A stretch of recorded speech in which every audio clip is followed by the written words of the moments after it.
Collector बहू।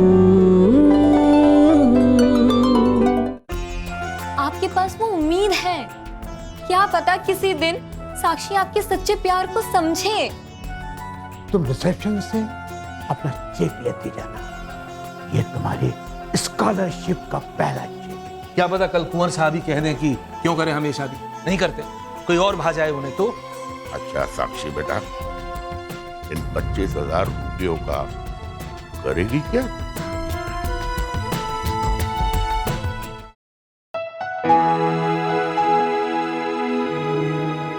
ये 25,000 रुपए मुझे मिले हैं इन किताबों को खरीदने के लिए, जिन किताबों को खरीदने की हमारी हैसियत नहीं है। ये 25,000 रुपए मुझे मिले हैं उन ऊंची ऊंची लाइब्रेरीज के मेंबर बनने के लिए, जहां की खिड़कियों से हम पूरी दुनिया को देख सकते हैं। उन कंप्यूटर्स का उपयोग करने के लिए जिनसे हम पूरी दुनिया से जुड़ सकते हैं। ये एक देवता का तोहफा है जिसने मुझे आसमान पर देखना चाहा। देवता?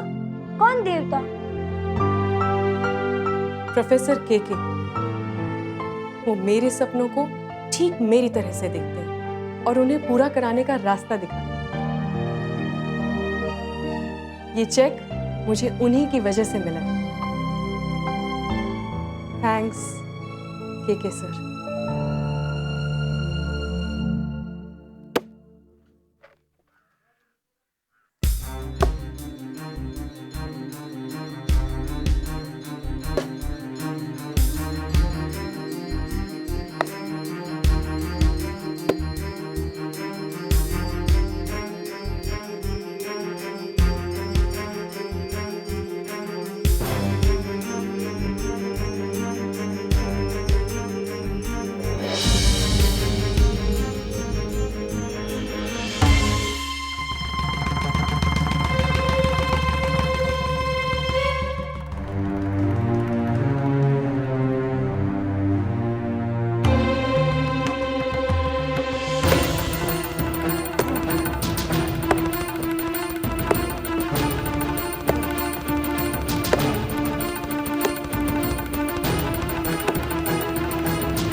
कुंवर साहब, रुक जाइए। क्या कर रहे हैं आप? ये काहे लकड़ियां काट रहे हैं?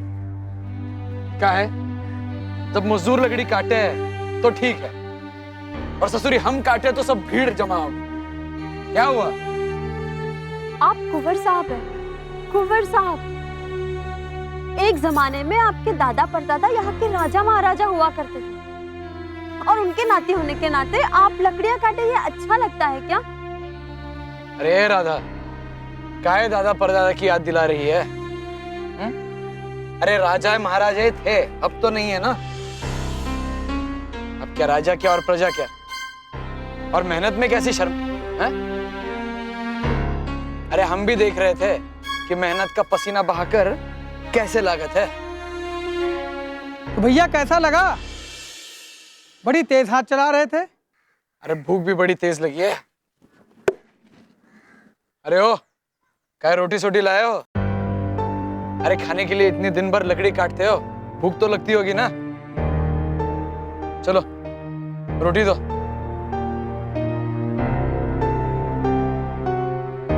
अरे दो ना यार, रोटी लाओ, चलो। बहुत भूख लगी है। कुंवर साहब, आपका एक ही रोटी खाएंगे? तो एक ही रोटी खाने से क्या होता है?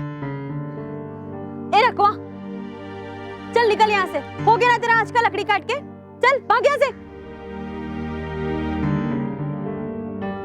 और तुम सब काहे मुंह देख रहे हो? हाँ, जाओ यहाँ से। अरे जा रहे हैं कुंवर साहब से बात करना है। तुम भी जाओ, भागो यहाँ से। कुंवर साहब, ये हर रोज नए नाटक का है। कल इन लड़कों के साथ मारा पीटी कर रहे थे, आज अपना क्रोध इन लकड़ियों पर उतार रहे हैं। जब से आप शहर से आए हो तब से बदले बदले से लग रहे हो। कहाँ भयो? सब लोग यही बात पूछा था कि शहर में कहाँ भयो, अरे क्या होना था।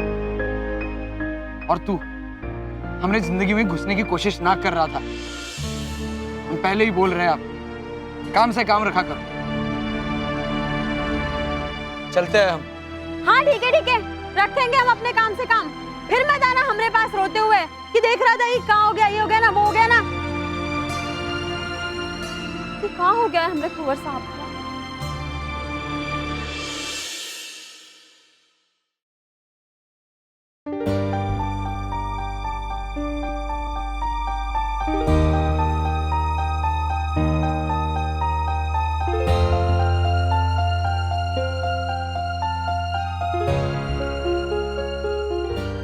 ननद जी, अरे वाह, आज हमारे भाग्य खुल गए।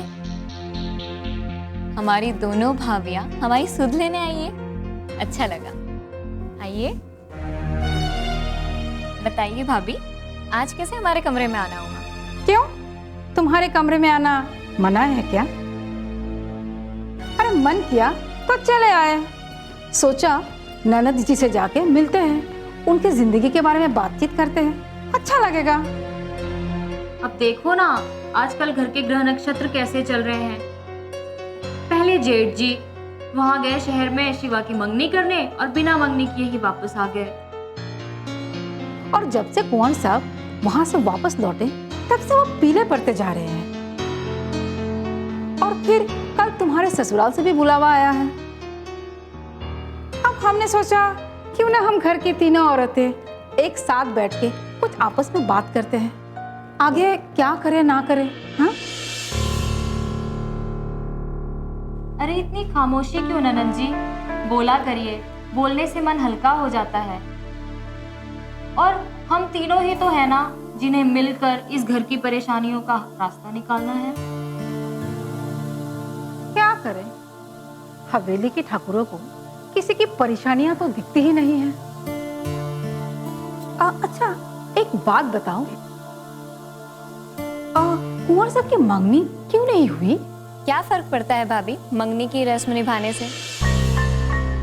रिश्ता तो पक्का हो गया है ना साक्षी और कुंवर साहब का। और बड़े भाई साहब बता रहे थे उन्होंने एक दूसरे को जुबान दी है।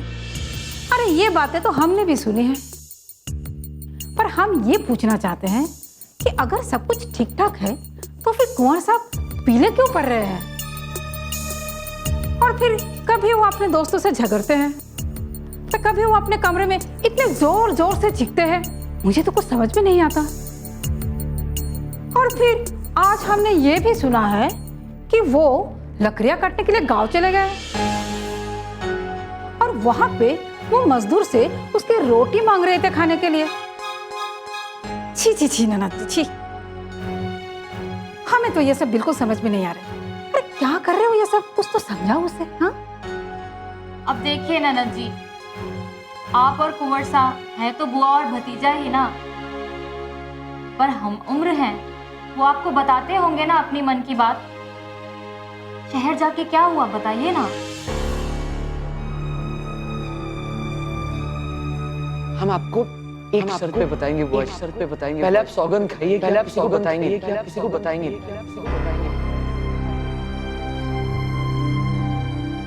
नहीं भाभी, हमें भी उतना ही पता है जितना आप दोनों को पता है। पर भाभी, बड़ी दुख की बात है कि शिवा आजकल परेशान जरूर दिखाई देते हैं, पर क्यों ये तो वही जाने। ठीक है ननद जी, आप एक काम कीजिए, कुंवर साहब से उनकी दिल की बात उगलवाने की कोशिश कीजिए। क्या है ना, हम सब लोग मिलकर उनकी कुछ मदद कर सकते हैं, उनको खुश रख सकते हैं। अरे दुनिया तो यही कहेगी ना कि मैं सौतेली माँ हूँ, बेटे का ध्यान नहीं रखा, इसलिए जरा आप कोशिश कीजिए, ठीक है? अच्छा, तो हम चलते हैं। अरे हाँ, कभी कभी आप भी हमारे कमरे में आ जाया कीजिए ना, जब ठाकुर साहब नहीं रहते हैं, आपका भी मन बहल जाएगा। जी भाभी, पर क्या फर्क पड़ता है जिंदा लाश यहाँ रहे या वहाँ? रहेगी तो वो एक लाश ही ना।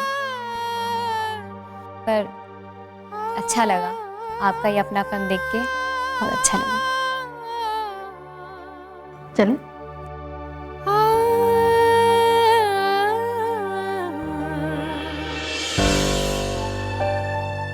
राम राम, सही समय पे सही बुद्धि आ गई। शिवा से लिया वचन हम रख सके।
अरे राज जी, आप आइए ना, अंदर आइए।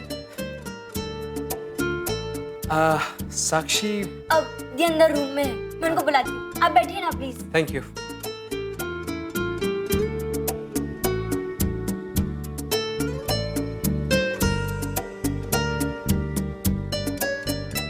राज, व्हाट अ प्लेजेंट सरप्राइज। तुम तो हर वक्त कोई नया नया बम फोड़ते हो। कल कॉलेज में आके मुझे सरप्राइज कर दिया और यहाँ घर पे इतना खूबसूरत गुलदस्ता। क्या जरूरत थी इन सब चीजों की राज? साक्षी, ये इसलिए क्योंकि तुम्हारी एक नई जिंदगी शुरू हो रही है। पहले तो तुमने अपने हौसले से, अपने जज्बे से, अपनी मेहनत से एक कारनामा कर दिया, पूरी यूनिवर्सिटी में टॉप कर। लेकिन फिर ऐसा लगा जैसे दुनिया की नजर लग गई हो। जैसे तुम पर, तुम्हारे सपनों पर वक्त ने चट्टानों की बरसात कर दी। बस ये देखकर हम सब दोस्त हैरान हो गए कि साक्षी अब करेगी क्या। क्या वो शादी करके उस बिजली गुल गांव के अंधेरों में कहीं खो जाएगी, या फिर वो कोई रास्ता निकाले और इस तूफान से निकलकर एक बार फिर अपने मंजिल के रास्ते पर आ जाएगी। बस यही सोचकर हम सब दोस्त टेंस्ड हो रहे थे, परेशान हो रहे थे। ओह, तो तुम लोग ये सब सोच रहे थे और इसीलिए इतना परेशान थे। बाकी सबकी छोड़ो राज, तुम बताओ, तुम क्या सोच रहे थे? मैं क्या करूंगी? मैं साक्षी, मैंने तो सबको डंके की चोट पर कह दिया कि हमारी साक्षी इस सिचुएशन से निकलकर अपने टारगेट तक जरूर पहुंचेगी। और फिर क्या, फिर तो सब ऑल इज वेल हो जाएगा। और देखो ना, तुम्हें प्रोफेसर केके मिल गए, तुम्हें वो स्कॉलरशिप मिल गई, और एक ब्राइट फ्यूचर के लिए तुम्हारा रास्ता तुम्हारे सामने आ गया। तो बस इसी ऑल इज वेल के लिए ये रहा तुम्हारा तोहफा। Thank you.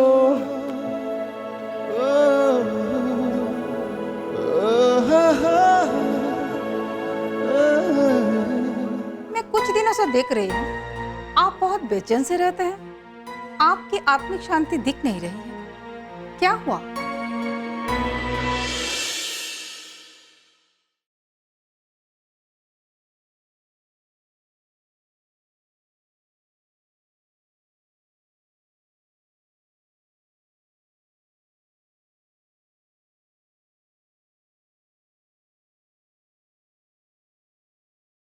कलेक्टर बहू। अब राज जी, अच्छा ये बताइए, आप ग्रेजुएशन के बाद क्या करने वाले? मेरा मतलब है आगे पढ़ने वाले या बिजनेस ज्वाइन करने वाले? आयुषी, राज जिसका नाम है ना, वो हर काम चौंका देने वाला करता है। अब देखो ना, कल कॉलेज में आके मुझे चौंका दिया। अब देखो प्रोफेसर के भी उनको सैल्यूट करने लगे। ये जॉब मेरा पीछा नहीं छोड़ेगा। आ गया मेरा कॉलेज और वहीं एडमिशन ले लिया इन्होंने। तो क्या आपको भी 25,000 मिले? आयुषी, हकीकत में ये जो स्कॉलरशिप के 25,000 रुपए है ना, ये राज जैसे अमीरों की वजह से है। और इन चैरिटेबल इंस्टीट्यूट्स में अमीर दान करते हैं ताकि जरूरतमंद ज्ञान प्राप्त कर सके, ताकि हमारे समाज की प्रतिभाएं गरीबी और अभावों में बिखर न जाए। मिस्टर राज ने अपने अमेरिका की पूरी स्टडी का खर्चा प्रोफेसर के इंस्टीट्यूट में दान कर दिया। जनाब अमेरिका की शान शौकत छोड़कर यहाँ खड़े हैं आज। अरे यार, अब ये राज कथा का एपिसोड बंद भी करो।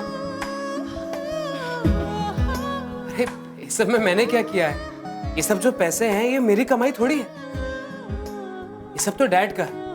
और जब खुद के पैसे कमा लूंगा और ऐसा कोई काम करूंगा तब मना लेना राज कथा का महा एपिसोड, ठीक है? महा एपिसोड? तो आप अपना सक्सेसफुल चलता हुआ बिजनेस छोड़कर किसी टीवी सीरियल में काम करने जा रहे हैं? अच्छा, हाँ, मैं तो भूल ही गया। आपको सीरियल में काम करने की क्या जरूरत है? आप चाहे तो अपना खुद का चैनल खोल सकते हैं, एक बहुत ही बड़ा शानदार सैटेलाइट चैनल, है ना? तो कब शुरू हो रहा है आपके चैनल पर महा एपिसोड? वैसे आपके चैनल के लिए मेरे पास एक बहुत ही बढ़िया प्रोजेक्ट है। उसमें क्या होता है कि चाचू, राजना भी स्टडी कर रहा है, चैनल वाला नहीं खोलना चाहता है। मिस्टर राज, इस दुनिया में बहुत सारे लोग ऐसे भी हैं जो कोई बिजनेस नहीं करते, सिर्फ बिजनेस में इन्वेस्ट करते हैं और अपनी पूरी जिंदगी ऐश और आराम के साथ घूमने फिरने में बिता देते हैं।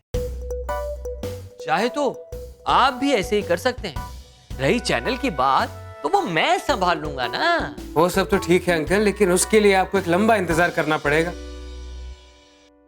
अरे पहले कुछ पैसे कमा तो लूं, फिर गवा भी दूंगा। क्यों, ठीक है ना?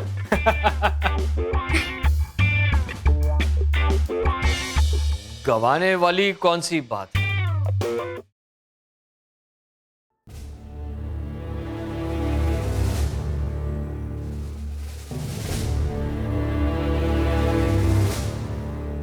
मैं क्या करूं पुष्पा का?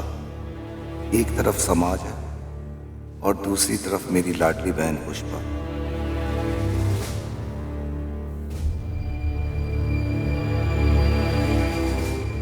उसका हक मिलना चाहिए, पर सुमेर सिंह का चरित्र ठीक नहीं है। क्या करें हम?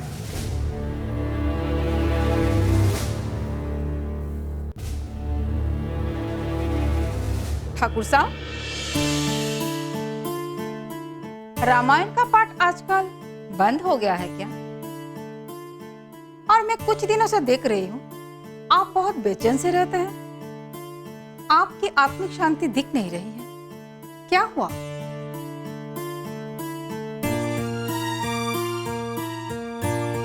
ठाकुर साहब, हम आपसे कुछ पूछ रहे हैं, आप बेचैन क्यों हैं? हाँ ठुकराइन, बेचैन है। हमारी धर्मपत्नी, हमारी अर्धांगिनी, हमारी उलझने, हमारी परेशानियों को ना देखते हुए सिर्फ हमें ताने और जली कटी बातें सुनाती। कभी प्यार से भी बोल लिया करो, देखो हम पे क्या गुजरती है।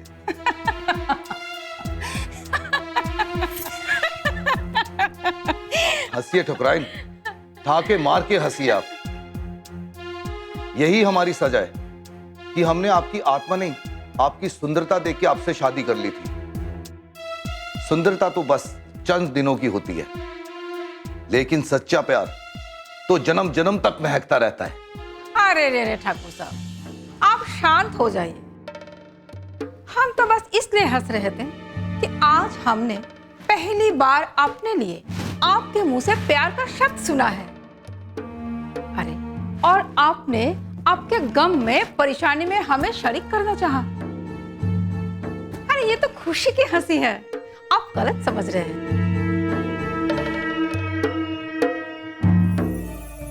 आप बताइए, आप क्या चाहती हैं?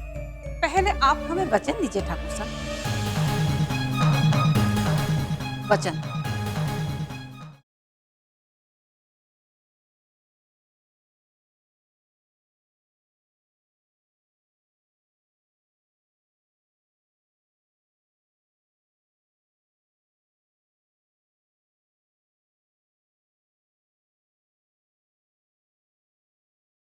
कलेक्टर बहू। बताइए, क्या परेशानी है आपको? हम हैं ना आपके साथ। ठुकराइन, हम अपनी बहन को लेकर परेशान हैं। हम ऐसे धर्म संकट में हैं कि अब हम क्या करें और क्या ना करें। अब तुम ही बताओ, ऐसे हालातों में हमें क्या करना चाहिए? ठाकुर साहब, अगर आप हवेली के हर फैसले का कमान हमारे हाथ में दे दे तो हम सच कहते हैं, आपके मन की शांति के लिए रामायण का पाठ करने की कोई जरूरत नहीं पड़ेगी।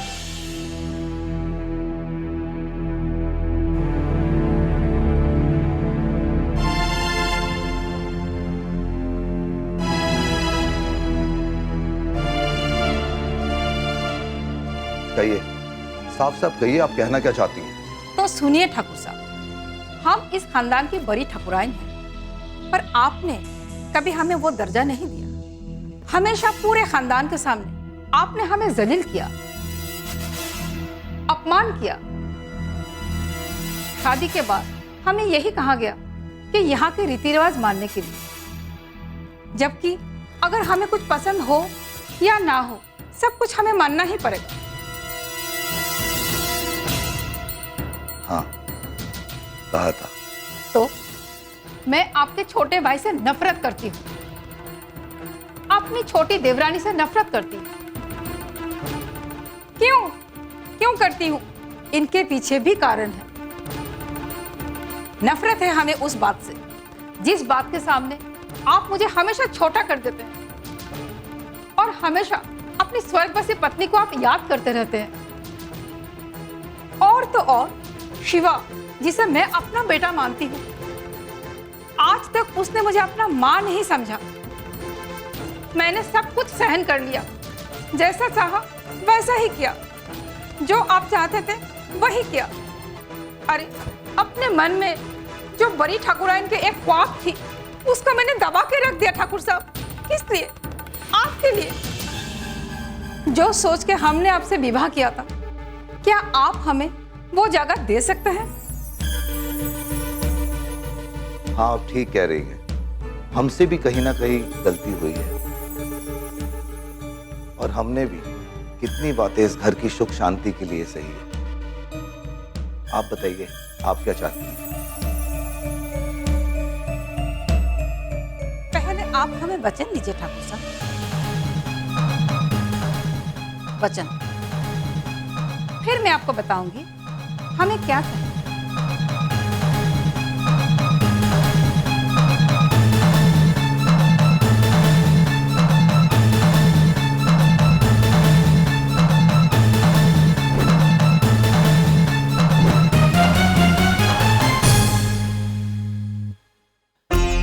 उसने कई बार मेरी फाइलें मुझे लौटा दी। मतलब वो साइन तब करेंगी जब उसे माल मिलेगा। तो पापा ने हाँ कर दी? बस समझो कि हाँ कर ही दी। अगर तुम्हें अपनी बेटी पर इतना भरोसा है तो ठीक है, लेकिन मुझे इन सब मामलों से दूर रखना। ये हुई ना बात, पापा का ग्रीन सिग्नल मिल गया। अब देखना मेरा रेड सिग्नल। उस हिटलर ऑफिसर की तानाशाही रास्तों को बंद करना।